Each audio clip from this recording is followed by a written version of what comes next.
我呢個電話有1G 嘅 CPU，好快啊！你嗰部算啲乜嘢？我嗰部就 Dual Core 添啦。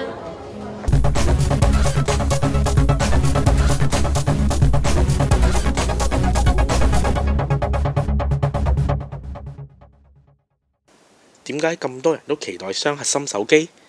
我諗係因為佢做乜嘢都快啲啩。今日 LG 就喺香港推出咗第一部雙核心嘅手機 Optimus 2X。佢除咗用上咗雙核心1G 嘅處理器之外，仲用咗4寸嘅大 mon。就咁聽起嚟已經覺得部機好勁。不過唔好以為部機因為咁樣就變到好重喎，其實佢一啲都唔重，而且亦都冇特別厚度添。你睇下佢同 Nexus On 其實都差唔多㗎咋。你可能會問部機啲電會唔會唔夠襟用？但其實 LG 早有準備，用上1500mAh 嘅電池，計返落都可以用到6-7個鐘頭嘅。老實講，依家啲 smartphone 部部都要日日叉電㗎啦，係咪先？既然呢部機嘅賣點係快，咁快可以做到啲咩呢？嗱，就好似機頂呢個 HDMI 咁，佢可以將手提電話嘅畫面直接駁落電視度播。你睇下，就算係遊戲都得㗎。呢啲功能部機慢些少都做唔到啊！除此之外，部機亦都內置咗電腦常見嘅 GeForce 圖像處理器，用嚟打機真係唔止順啊，畫面仲好靚添。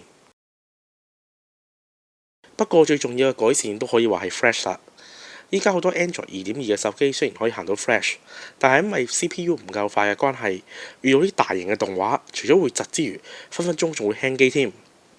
但你睇下，行咗雙核心之後，個畫面順幾多？另外，部機其實預載咗好多唔同嘅本地程式，例如網上拍賣、股票查詢、新聞等等。依家部機已經咁快，唔知遲啲 LG 會唔會再出多啲雙核心嘅機呢？等我嚟問下 LG 嘅代表先。呢部係第一部雙核心嘅手機，亦都係全球第一部啦。咁我哋嚟緊一定會有其他雙核心嘅手機嘅，因為呢個係一個即係主要嘅潮流嚟嘅。technology 一路 advance 緊啦，咁我哋係唔會淨係停喺呢度，呢個只不過係一個大趨勢嘅開始嚟嘅啫。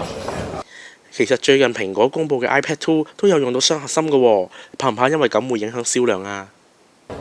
其實唔會嘅，其實就啱啱所講啦，呢個雙核心嘅呢個技術咧，其實係一個啱啱開始發展嘅技術啦，係一個即係mobile 嘅 category 裏邊。咁所以其實呢個只不過係一個好好嘅開始，我哋都相信好多其他嘅廠家會慢慢跟住呢一條路咁樣去行咯。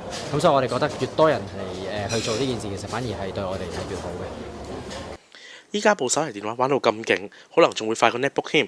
唔講住啦，等我去玩多陣部機先。